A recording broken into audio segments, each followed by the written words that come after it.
Thanks, Tubers MZ here with you on my channel. Who's the Savage Now? Just a quick report, part 2 on the Kpfk fail, Jerry Quickly, loudmouth clown bully, race baiting, loudmouth clown bully. I spent some time today organizing my clips, and I think I have all my ducks in a row here. The Kpfk is doing a survey, and it's important that everybody contribute to the survey about what they think about the hosts of certain shows there. I've certainly contributed my opinions and my video, shared my video with them. And I noticed it got a few more views after I did that. So hopefully people are watching it and saying, taking a look at this guy Jerry Quickly. He has a show on Kpfk here in Los Angeles, California, Monday through Friday, 4 p.m. to 5 p.m. Pacific time, which is a pretty big platform. It's a pretty historical station. It's been around for 40 or 50 years. They've done a lot of, it's going through convulsions right now. I don't know if it's growing pains or what, but it's a pretty big platform, and it's very odd situation that's going on now when you have people like Jerry Quickly, who's got Trump Derangement Syndrome, and Russia, and then there's a couple of other people that have like the show that came on right after his show on Friday in late July. Beneath the Surface, Susie Weissman, she was talking to Seth Ackerman, and I'm going to play that clip too. Seth Ackerman breaks it down in about 3 or 4 minutes what's going on, and it came on right after Jerry's Russia show. So I just want to play some clips, but my main point here is that Jerry Quickly is unfit to be a host on a station like Kpfk, where it's supposed to be a community radio station, people coming together for honest dialogue, constructive dialogue, to help build people up, build up communities, build up the people that are being put down and being held down. Jerry is not an honest arbiter for the community on this point, and I'm going to show you right now. God damn it.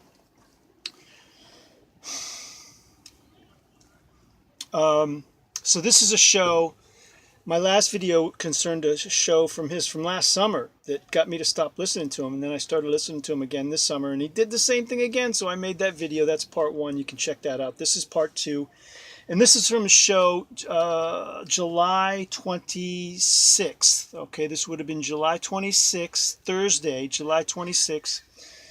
And 3 callers in a row he hangs up on because he doesn't like the question and doesn't want to entertain the discussion about what their points about CIA not giving us accurate information. Jerry's unwilling to talk about that. He's unwilling to talk about various things that he's propagating on his show about Trump. People are calling in saying, Jerry, you're going off the rails here. You're really angry and blah blah blah. And then Jerry comes back, oh, you're a white supremacist. You're a white supremacist. You're being racist. Blah. And it's just a cartoon. It's a cartoon of a show. There's no discussion. He hangs up on 3 people in a row. Let me show you right now. God damn it. Pissed off. Taking up my Saturday afternoon. It's a beautiful geoengineered day. We got a beautiful geoengineered sky, all white, no sun, none of that blue, that icky blue sky, none of that. And so it's just all geoengineered, solar radiation managed perfectly. They're doing perfect with the solar radiation management. No sun coming in to heat up the planet and overheat us. So it's great. Maybe if we could get Trump, if we could get Russia, if we could blame Russia for the geoengineering, then we could get something going on that. That video will get a few more views. But I figure, hey, whoever watches it, and that's teach one, reach one, teach one. Okay, the first 2 callers are right here. The first 2 callers. This is July 26th. This is happening, Jerry's show on Kpfk 90.7 FM here in Los Angeles. And just listen how he's disrespectful, he's rude, he's ignorant, he's just race baiting, the worst kinds of knee-jerk overreaction. He sounds like a really horrible stepfather abusing a child. and I want you to check it out. And I like I say, I don't think he belongs on KPFK. God damn it! Mike calling from Beverly Hills. Mike, welcome to the show. What's the deal? Let's start over. Wait a minute. Wait. Stop. That's Mike. He was the third caller because I missed him. Let's go with the first two callers. 735 again. That's 81. Ruben and Richard are the first callers here. Some of the first callers on this show. Okay, Ruben and Richard. 735 again. That's 818-985 KPFK. Next up, let's talk to Ruben calling from Whittier. Ruben, welcome to the show. What's the dealio? Hi, Jerry. I've been listening to you for a while now, and I just want to say, when you talk about the indictments, why don't you, mention that they have nothing to do with the campaign? And oh, they have everything to do with the campaign. I'm going to stop you right there with your first lie. It has everything to do with the campaign because George Papadopoulos was, in fact, one of the campaign workers, and Paul Manafort, whose trial's about to start, was a campaign manager. So I'm hanging up on you now, you goddamn jackass, because I'm not letting you use this platform to spread your life. If you call, please call back again so I can hang up on you again. Does that sound like a normal reaction to a basic question? The question seemed very straightforward. That's not a normal reaction. That's not a rational, normal, reasonable reaction to a caller. It's abusive. It's ignorant. It's offensive. Let's listen to the rest of that, if we can. 735 again. That's 818-985 KPFK. Next up, let's talk to Ruben calling from Whittier. Ruben, welcome to the show. What's the dealio? What happened to it? Okay. You started with a lie. Next time, get your Republican talking points in order, you worthless piece of crap. You have to be able to defend what you say on this show. Next up, let's talk to Richard calling from Orange County. Richard, welcome to the show. What's the dealio, buddy? hey, first of all, I'm not a Trump fan. I can't stand the guy. I voted for Jill Stein, and he's brought in a bunch of bums, the EPA, that are torturing our climate and everything like that. But as far as the Russiagate stuff, I do not believe anything that comes out of the intelligence agency, because they're the same people that told us about weapons of mass destruction in Iraq, which led us in there to kill 1 million people. So, like I say, I'm not a Trump fan, and I don't like all the stuff he's doing, but to use this Russiagate bullshit story that they came up with.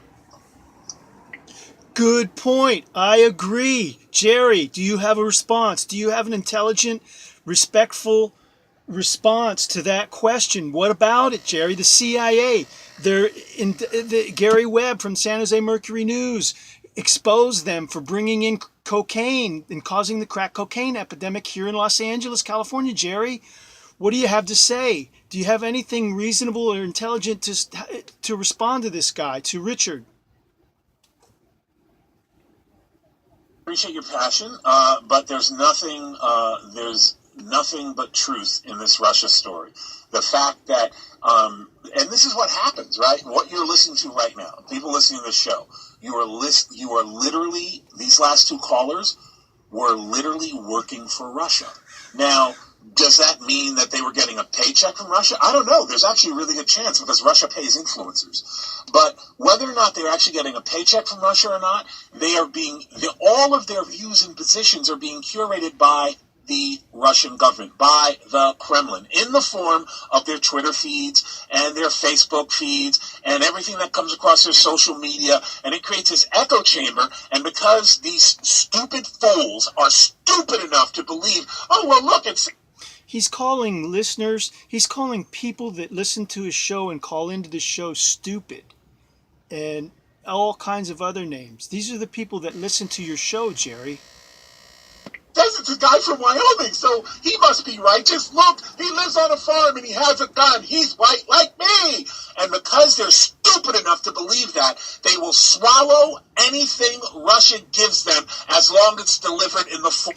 Completely ignores the CIA question. That's why if you call in to ask about the CIA, don't ask about anything else, because he'll take that second part and won't mention the CIA.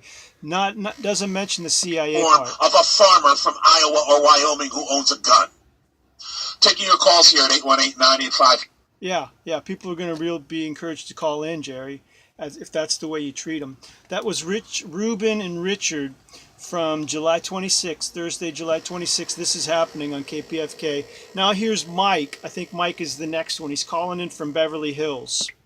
To Mike calling from Beverly Hills. Mike, welcome to the show. It's Delio. I've been listening to you for a couple of weeks, and I just want to comment that I think you're angry because you're losing. Okay. Anything else you want to comment on? Yeah, I think you would tend to win over more people on the right if you didn't come across so angry and hateful. Okay. Why don't we have a positive... Is there anything other than my deep anger and hatred driven by my blackness that you want to talk about?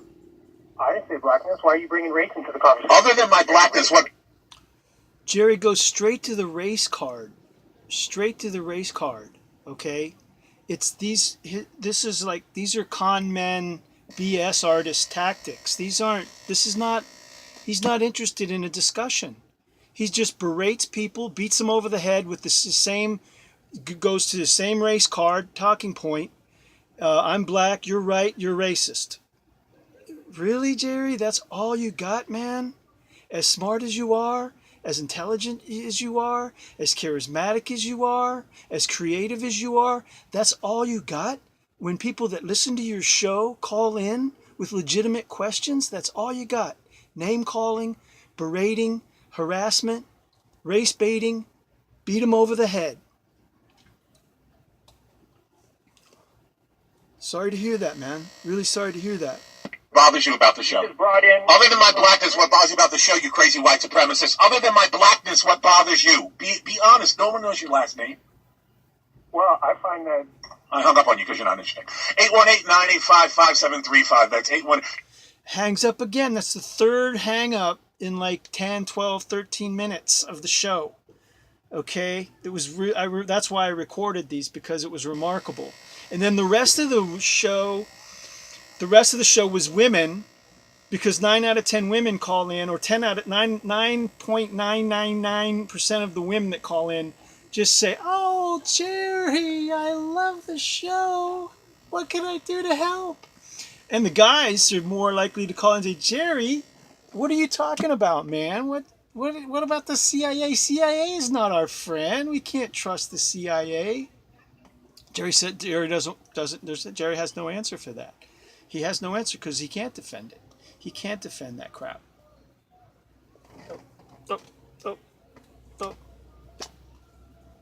Badly bullied as a child because of how boring you were. You know you're... He's still talking about Mike. He's not done with Mike, verbally abusing Mike, okay, from Beverly Hills. All right? As a child because of how boring you were. You know your parents don't love you, and you know your dog hated you. I had nothing to do with... His parents didn't love him, and his dog hated him. He's talking about Mike in Beverly Hills. Your dog, your parents, or you being bullied. You're boring. 818-985-5735. That's 818-985-KPFK. Sounds like an abusive stepfather to me, you know? That he doesn't sound like a level-headed, thoughtful, intelligent radio show host, political talk, call-in radio show host. I mean, where's that guy? Where's that guy? He may get some ratings out of it, but there's no discussion. And do you think these guys are going to stay listeners? Or I don't know what's going on. Maybe it's all staged. Is it all staged just so he can be Loudmouth-Bully? I mean, you go to his SoundCloud account, he's got 150 followers there. Who's following this show? Where's his audience? I mean, he gets people calling in, but why does he abuse them like that? Jerry, what's up with you, man? I got some more here. That was 3 in a row hang-ups, okay? And, followed by a verbal abuse, onslaught of verbal abuse about them. Refusing to talk about any of the points they brought up in an intelligent way, okay? Let's see. So the rest of the show is basically pretty much female callers calling in, just saying hooray for Jerry. And then the next day, Friday, becomes Female Friday. Female Friday. Let's see. And then another point about Jerry not being honest arbiter of discussion for KPFK is that one woman calls in and asks him, well, who should we vote for, Jerry? Who do you like? Should we vote for? And this is what he says to her. This is what he says to her. 189. 189. I'm sorry. I'm not. My engineer is still on vacation. Oh. Okay. Next up, let's talk to Kathy, who's calling from San Diego. Kathy, welcome to the show. What's the dealio? Hi. I am so happy to be listening to your program. Thanks for finding us. So much. The Trump, yes, and all of those people need to be buried and gotten rid of. However, what I really want to know is... Yeah, they really love it when you hang up on the people and abuse I think this was Friday. This was the next day. But, I mean, what kind of... how who are the people we need to be voting for? What are our slogans? What do we need to really be doing now? We know all the dirt and the awfulness, so I really want a direction for myself and others for voting and moving forward, please. So, did you hear the question she asked? Okay, Jerry, so I'm sick of all this stuff. Who do we need to be voting for? Give us your answer. What does Jerry say? That's a really excellent question, Kathy. And as you know, we sometimes have our tongues planted firmly in our cheeks here on this show.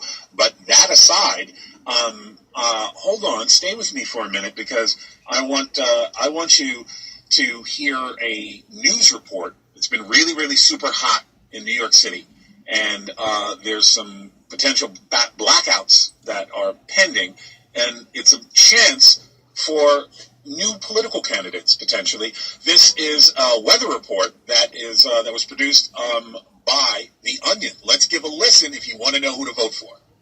He goes on to play some weird, bizarre, satirical, comical, maniacal excerpt from The Onion about, some crazy stuff.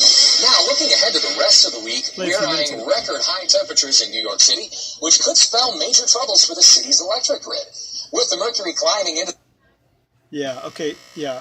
I didn't play the rest of that. But just some crazy thing, and then after that's done, it's like 5, 6, 7 minutes long, and it gets really dark and weird, and then after it's done, he answers her. Let's see, 191. After it's done. To New York City for the blackout. You know what's really amazing about that Onion video? You should check it out. The Onion video just wrapped up, and so this is his final answer to the girl who calls in and says, "Who should we vote for, Jerry?" That's on YouTube. I thought it was pretty amazing. It's really well done.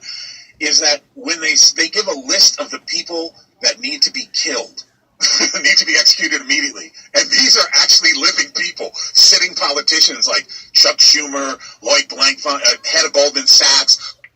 That's real helpful, Jerry. Mentioning a list of people to be killed. That's really nice, Jerry. Yeah, putting that out there. A list of people that need to be killed. He's got this dark bent where a lot of the times he pushes for riots in the street, and he's talking about people in the street and riots and a list of people to be killed, and gets kind of dark, man, with Jerry. Okay, here's the answer that he gives the girl. 190.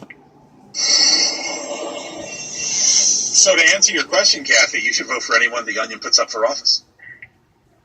Anybody The Onion puts up for office. That's the best he's got. That's his answer when somebody calls in and says, "Hey, who should we vote for, Jerry?" Anybody The Onion puts up. And The Onion is a satirical magazine. It's not real. They're not serious. Okay. So that's more Jerry. That's what you get with Jerry. Just BS, all the time. Now he does do good interviews. He does good, sober, intelligent interviews with people. I really appreciate that. But this other stuff is just way over the top. Way over the top. I've got some more. Should I keep going? And on his show, he refers on SoundCloud, the description for that show on July 26, 2018. The first description is white supremacy in Beverly Hills. White supremacy in Beverly Hills. That's how he describes Mike from Beverly Hills, the guy that called in and said, "Hey man, why are you so angry all the time?" And he hung up. All three of those callers he hangs up on in about 15 seconds. They don't get another sentence in. And he goes on for about 2 to 3 minutes just abusing them. That doesn't belong on KPFK. I don't think. So anyway, the next day was Female Friday, so it was all females, allegedly. But Jerry has, he's got Trump Derangement Syndrome, I think, and that's about enough for today, I guess. Yeah. Again, I'm MZ. This is Who's a Savage Now. It's Saturday, August 7th or 8th, I don't know, September. Oh yeah, it's 8 because there's a big race here in my seaside city, undisclosed seaside city, tomorrow. So they're barricading off the streets, they're setting up toilets over here. Coming to you live and direct from the poor man's beachfront condo, like we always do here on the edge of a continent, in an undisclosed seaside city not far from the megapolis known as Los Angeles, California. You were 21 minutes in here. That's probably good enough. I just wanted to get this video out so I could send it to the people at KPFK. It's just more evidence that Jerry does not belong on KPFK, not in his current mental state. Okay? If he wants to take a time out, if he wants to modify or adjust his abusive, not just angry. It's not just anger, it's abusive to the callers that call into his show. Those are the people that listen to his show. He's shooting himself in the foot, essentially. But maybe he doesn't care about that. Maybe somebody else is paying him. I don't know. I'm just asking questions. I'm trying to understand what's going on with him. And what's going on with KPFK where they would keep this guy on the air. So let me just play something that the basic summary of Jerry's position on this whole Trump stuff. This is just, he just constantly comes out with this stuff. And because I want to play you another clip from a show that came on right after his about the same thing. Okay, so here we go. And it's completely black and white. It's completely, is this the same radio station? What the heck? You can't believe it. Here we go. Wait. Engineer to the rescue. Jesus. What's it doing? You want this voice? Okay, all right. Missed you. Next up, let's talk to Jill calling from San Clemente. Jill, welcome to the show. What's the dealio? Hey, Jerry. How are you? I'm happy to talk to you. You make my afternoons wonderful. I'm glad you enjoy the show. Yeah, we need the help, man. It's female Friday, Yeah, we love it when you abuse those callers. so I'm calling in. Good. We need to do that. Maybe we should just... All right, you know what? You just gave me a good idea. No men today. Don't bother calling. It's Female Friday. If you're a man and you call, you just get hung up on. You should use this time to make space for your sisters. This is Female Friday on This Is Happening. No men. Sorry, buddies. One day out of the week, you'll have to deal with it, you penis owners. So, Joe, what's on your mind? Well, I just listened to the beginning of your show today. You seem very optimistic. I'm starting to lose hope. How are you being so optimistic that we're going to see change with these people getting called in? The reason I'm optimistic that we're seeing change for these people being brought in is that there's several key people that essentially have to agree to perjure themselves for Donald Trump, to hold up onto perjury, to Wait a minute, that's too long. Let me play you this one. From him. You understand, all of these people would have had to agree to withhold this meeting information from Donald Trump. That didn't happen. But their lie they told about Donald Trump not knowing about this is breaking down because his attorney who was in the room at the time says, oh yeah, Trump was there. Trump knew what was going on because Don Jr. told him everything that was going on and told him about the emails from the Russian government. Here's the net. If Trump knew that his son was meeting with the Russians and looking to get dirt on Hillary Clinton from a foreign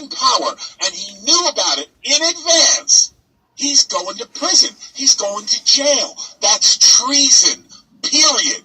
End of story. Full stop. You cannot march into a meeting with agents of a foreign government who have told you and your campaign workers that they're going to give you dirt on your opponent, and it's part of the Russian government support of you personally. You can't do that and say you're not committing treason. So that sums up Jerry's position on Trump Russia. Just all the hysteria of it, without really a lot of facts to back it up. Just a lot of hysteria and innuendo and accusations of treason. Really, Jerry? Really? You're an expert on treason now? Okay. And then on Friday, July 27th, right after his show ended at 5 p.m., this show came on, Beneath the Surface with Susie Weissman. And it was a real intelligent, completely the opposite of Jerry's show. Sober, intelligent, thoughtful discussion about Trump. And she was talking to this guy named Seth Ackerman. And I just want to play a few minutes of that so you can hear some, thoughtful discussion about Trump and Russia. Okay? 184. And then I'm out. 184, as Jerry likes to say. Oh, I always do that. 184. There's been a huge amount of commentary from liberals and Democrats who are talking in terms of pretty overheated terms about treason, about Trump being a puppet or an asset of the Kremlin, about how this represents a national crisis and a threat to our republic and our way of life, et cetera, et cetera. And some of us on the left have expressed a little bit of skepticism about that sort of thing. And when we do, the response tends to be that we're not taking the Russia issue seriously. The meddling that apparently took place, the packed emails that were leaked on the internet and so on. I think the main point that I wanted to make in that piece is that if you're actually concerned about the threat of the kind that the Mueller investigation has been uncovering or alleging, then there are some straightforward, relatively practical steps that you would think you would be most prioritizing in terms of what actually needs to be done. Some basic issues of cybersecurity and securing the electoral registers, the voting registries, and pretty straightforward administrative and security steps like that. But that doesn't really seem to be at the root of the concern or at the root of the panic among these people who are constantly talking about Russia. They don't talk very much about the things that the United States ought to do. There's a lot of rhetoric about the incredible urgency of this issue, but what exactly it's so urgent to do is almost never spelled out. Right, and I'm glad you laid that out, Seth, because what you do in this article is you actually start by showing that, first of all, this is in reaction to what everybody now characterizes as a terrible summit in Helsinki between Trump and Putin, where Trump appeared to just sell the story and to take Putin's word over that of American intelligence agencies. But what you do in this article, and I'd like you to kind of lay it out, is to show that the policies that Trump has put forward toward Russia have actually been substantially tougher than Obama's. And whatever differences there might have been with Obama expressed by Republicans and Democrats, he was not seen as selling out to Putin, that is Obama. So maybe we could just start with that. So his policies have been tougher than Obama's on Russia. What? Jerry never mentioned anything about that. Yeah, well, I mean, Trump has obviously surrounded himself and his foreign policy team with a series of very hawkish Republican foreign policy experts. So you have John Bolton as the National Security Advisor, you have Mike Pompeo as the Secretary of State, Dan Coats as the National Intelligence Director. These are people who, for years, have, in some cases, everyone in his cabinet they're all establishment people that have been in government for decades, years, and they're hawkish. They've worked in Congress. In Bolton's case, he worked in the Bush Jr. administration. For years, they have expressed consistent hawkish attitudes and advocated hawkish policies against Russia. They have portrayed Russia and Putin personally as a great threat. Those are the people that Donald Trump chose to be his national security and diplomatic advisors. Why would a puppet of Putin pick people that are very critical and hawkish on Russia? Why? That Jerry never mentions that. He never talks about that because he's not interested in thoughtful discussion. And as you might expect, those people have gotten to work since they've been in office, putting in place some very hawkish and tough policies vis-a-vis Russia. So, for example, it was only under Trump that the United States actually started giving lethal military aid to the Ukrainian forces that are defending against or resisting against Russian encroachment. And of all of the issues... Gary never mentions anything about Ukraine on his show. Just a lot of Donald Trump Jr. meeting with some Russian lawyer in some meeting that he didn't stay very long for. Never talks about Ukraine. Only Donald Trump Jr. Only and treason and prison. On the U.S.-Russian relations agenda, that's probably the one that for Putin is absolutely...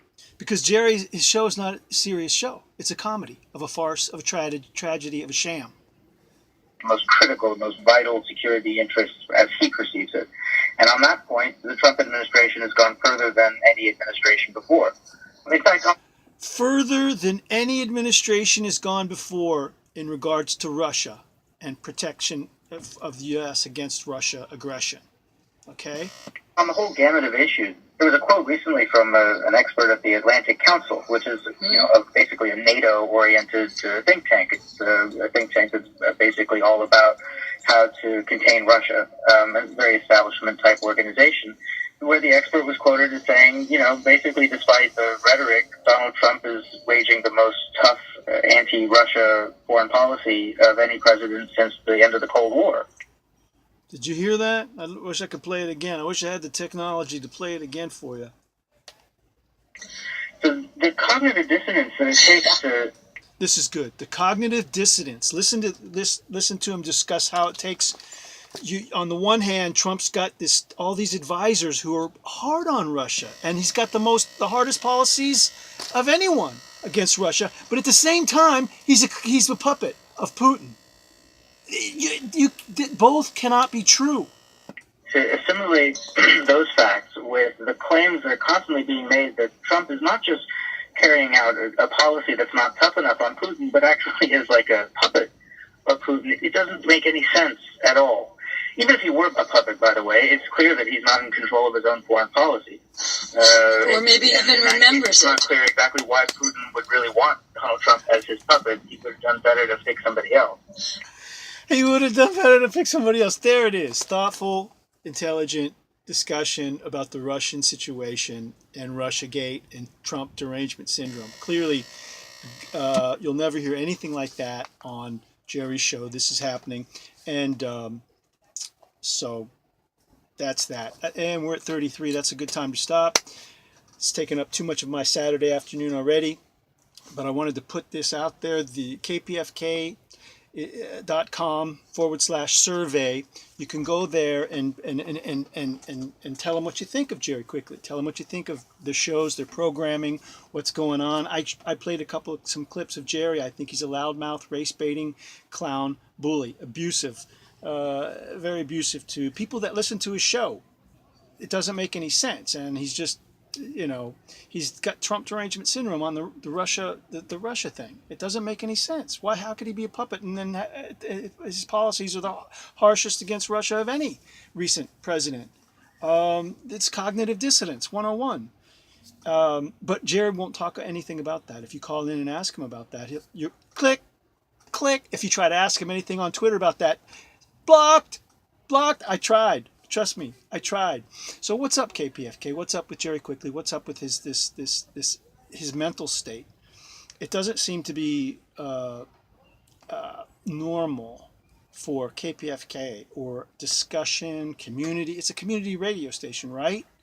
Right? It's supposed to people from all cultures, all ethnicities, all races are supposed to be able to call in and participate in the discussion, in the dialogue. Not with Jerry. Not with Jerry. Not with Jerry. He needs to be put on probation immediately, and so and counseled about how to treat callers with respect, with dignity, with thought, thoughtfully, and with intelligence and with integrity, and not to abuse them when they ask a question that he doesn't like. For God's sakes, man, what's going on over there? End of lecture, end of video. Have a great weekend. See you on the other side. Ciao for now.